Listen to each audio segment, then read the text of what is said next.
Tonight, we aren't just telling a story. No, we're descending into one. We're stepping into a place where a fun little summer adventure twists itself into an absolute nightmare. A story about what happens when you get lost in the wrong woods and stumble upon a house that really shouldn't be there. Right from the jump, the narrator hits you with a warning. These are the very first lines. It sets the stage perfectly, doesn't it? This isn't just some story. This is a personal, unbelievable account of pure terror. Something that just breaks all the rules of reality. You know how it is with horror stories. They have to start somewhere normal, right? They give you that moment of peace, just so they can rip it away from you later. So here we are, part 1. An adventure begins. This is where we meet our characters, just moments before everything goes sideways. So, what exactly are we getting ourselves into? Well, this is The Forgotten Farmhouse by M.D. Spencer, a young adult horror novel that came out way back in 1997. It's a classic, straight-up scary story where a perfect summer trip takes a hard left turn into the supernatural. Let's meet our protagonists. We've got Nico, he's 13, and his little sister, Anna, who's 12. They're both really good horse riders out on this amazing summer adventure, trekking through the Catskill Mountains. I mean, it's the perfect setup, which, of course, just makes what's coming so much worse. And this is where the adventure stops and the nightmare kicks in. Section 2, Lost in the Fog. This is that moment where the whole vibe shifts from fun and exciting to, well, terrifying. It's like the world itself decides to turn on them. See, their guide told them this one crucial thing, basically lulling them into a false sense of security. This quote is so important because it establishes just how isolated they are. It foreshadows that whatever they find out there in the woods, it just shouldn't exist. It's a glitch in the matrix. And man, does it happen fast. At 4 p.m., the air gets cold. Just 15 minutes later, these weird, unnatural wisps of fog start rolling in. By 4:30, the trail is completely gone, swallowed by a solid, blinding wall of gray. They're trapped. Then, inside this fog, something impossible happens. Their horses, Champion and Daisy, small, black, and totally obedient, are just gone. The horses they're on now, they're huge, they're white, they're terrified, and they are completely out of control. Yeah, the nightmare is officially underway. So where has this fog taken them? That brings us to the next stop on our little descent, the ghost farmhouse. See, the fog didn't just trap them, it delivered them, special delivery, to the horrifying heart of this story. This place isn't just a setting, it feels alive with pure decay.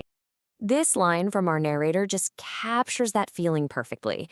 It's this intense dread, right?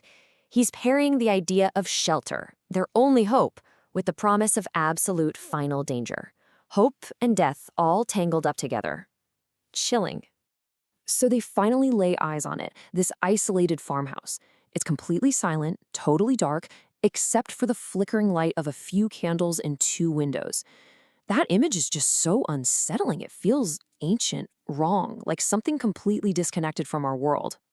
And when Nico tries to knock, forget about it. The horror just explodes.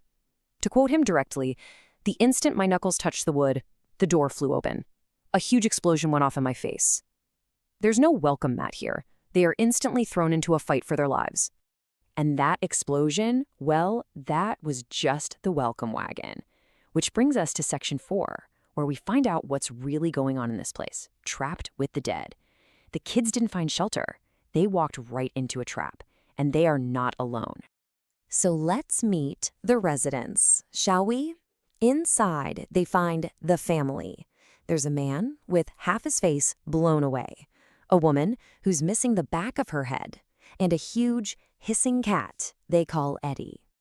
Oh, and all of them are stained with old, dried blood. And then, that horrifying moment of realization just clicks into place. That could only mean one thing, Nico says. These people were dead. They were ghosts. They're not just some creepy, hostile family. They are the vengeful spirits of people who were murdered. And if you thought that was bad, wait till you meet the kids.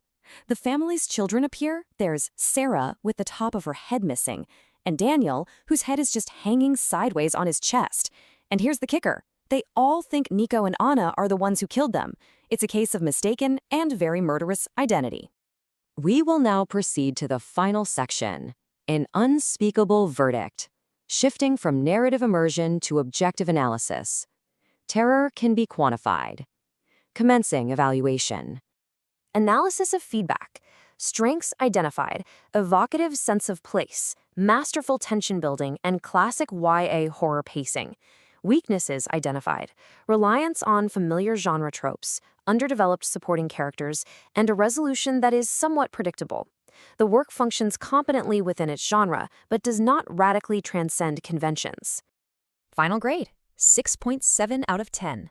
A chilling narrative reduced to a numerical value. The final lesson is a 3-step survival protocol. Step 1. Acknowledge the inhabitants are deceased and perceive you as their murderers. Step 2. Comprehend their intent is to replicate their own deaths upon you. Step 3. Accept the high probability that escape from their retribution is impossible. For those who wish to explore similar thematic constructs, consider the following data points. Titles such as Coraline by Neil Gaiman or Miss Peregrine's Home for Peculiar Children by Ransom Riggs offer alternative pathways into darkness. Consider them different haunted farmhouses you could have stumbled into. The analysis is complete. The lesson is clear. There's only one question left for you. The farmhouse is waiting. Are you ready to die?